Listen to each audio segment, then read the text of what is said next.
কোনো রকম দাওয়াত ছাড়াই প্রায় বিয়েবাড়িতে হাজির হচ্ছেন মির্জাপুর উপজেলা নির্বাহী কর্মকর্তা ইসরাত সাদমিন।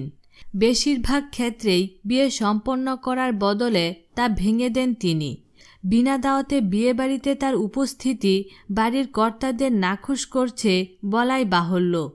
তবে সবশেষে ইউএনওর কাছে দুঃখ প্রকাশই করছেন অভিভাবকরা।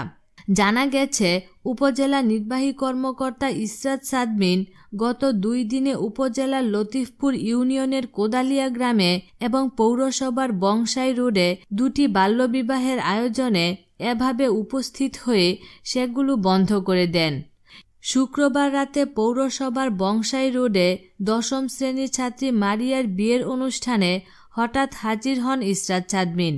উপজেলা নির্বাহী কর্মকর্তা বাল্যবিবাহ বন্ধের অনুরোধ করলে কনের বাবা মোশাররফ হোসেন তাতে অস্বীকৃতি জানান।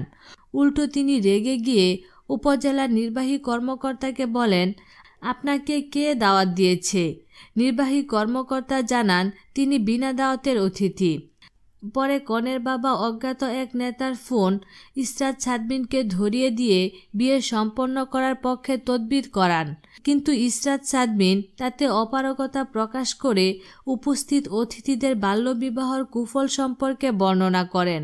পরে মেয়েকে বাল্যবিবাহ দেবেন না মর্মে বাবার মুচলেকা নিয়ে বিয়ে বন্ধ করেন ইসরাত সাদমিন। এর আগে বৃহস্পতিবার সন্ধ্যায় কোদালিয়া গ্রামে বাল্যবিবাহ হচ্ছে খবর পেয়ে বল লিটনের বাড়িতে গিয়ে হাজির হন উপজেলা নির্বাহী কর্মকর্তা ইসরাত সাদমিন। সন্ধ্যায় ইসরাত সাদমিনের গাড়ির আলো দেখে বিয়ে বাড়ির লোকজন এগিয়ে গিয়ে জানতে চায় তিনি কনে পক্ষের লোক কিনা।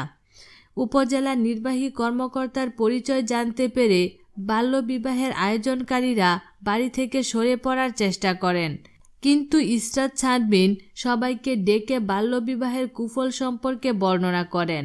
পরে উপজেলা নির্বাহী কর্মকর্তার কাছে লজ্জিত হয়ে দুঃখ প্রকাশ করেন বাড়ির অভিভাবকরা।